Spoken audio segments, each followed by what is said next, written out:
Obscured by breaking mists from the sea, an afternoon storm rumbles through Carolyn as lengthening shadows disguise the arrival of an unmentionable evil.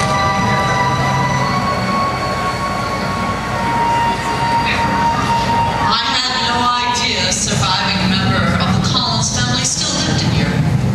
I had no idea that out from our ancestral past would emerge a present-day Barnabas with such an old-world charm. Never have guessed it in a million years. To see such an uncanny resemblance to the original Barnabas standing at our door. I was just about speechless. I thought I had seen a ghost. Oh, I like him. I think he's dreamy. He's so worldly and charming. A real gentleman for change, unlike Mother's usual gifts.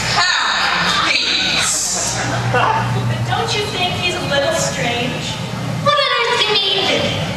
Cousin Barnabas isn't strange. He's just European, that's all. I don't know, Carolyn. Maybe I'm just imagining it. But somehow I don't think so. Because when I met him that day down at the old house, he had a way of describing the past as if he'd lived it. He recalled the names of artisans and craftsmen responsible for constructing the old house, comparing it to the great structures of Egypt, eternal as the pyramids. And yet, he seemed to feel a personal relationship to the house, as if the very bricks were layered with the mortar of his own broken spirit. He knew of arguments and death within those halls, as if he'd shared their secrets. He carried a certain sadness and a strange way of talking in riddles, as if everything he said had a hidden meaning. Nothing is hidden, Vicky. It's merely fact. He grew up with ancestral diaries and stories of the old house. Other than that, he's just a harmless history buff and the last of his kind, searching for meaning to ease his loneliness and return to the only family he has left.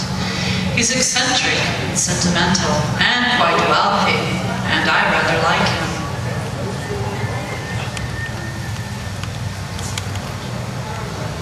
What I don't understand is why Cousin Barnabas would want to live in that old mausoleum. That old broken-down house is going to need a lot of work. And if you ask my opinion, good help is hard to find. He's going to need a good cleaning crew. Yeah. Also somebody to handle those antiques of his. I'd be afraid to break something. And I don't think there's any electricity in that house. It's not fit to be lived in. What a curious man to want to stay there. It's almost as if the house belongs to him. Or maybe he belongs to the house. Well, if so, Vicky, he's the only one who does. I don't know about that. I imagine David would say otherwise. He believes the house belongs to Josette Collins. Oh, that reminds me of that awful story Barnabas told about Josette jumping off the cliff at Widow's Hill. Still gives me the creeps just thinking about it. Oh, yes. The horror she endured as she ran for her life, cutting her small white feet over jagged rock as he chased her to the edge, his hands grasping for her in desperation.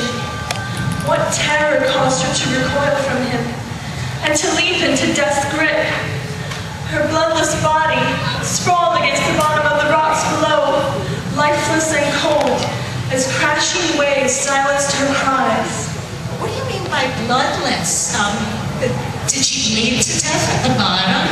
Well, that's the strange part. No one knows. Vicky, stop! I don't want to hear any more about it. Well, it is best to let sleeping dogs lie. But if you ask me, I'd say it's a freak of nature that he looks so much like the original Barnabas Collins. Dead over 150 years. He's just a direct descendant of English French, with a remarkable resemblance to the original Barnabas. What's so unusual about it? Well, did you notice the ring that he was wearing on his finger? It's the exact same ring that he has in the portrait. And I always heard that jewelry was buried with the deceased. And look at the expression. The exactness of his eyes and the way he holds his head. It appears as more than just a resemblance. It's almost as if it were exactly a portrait of him.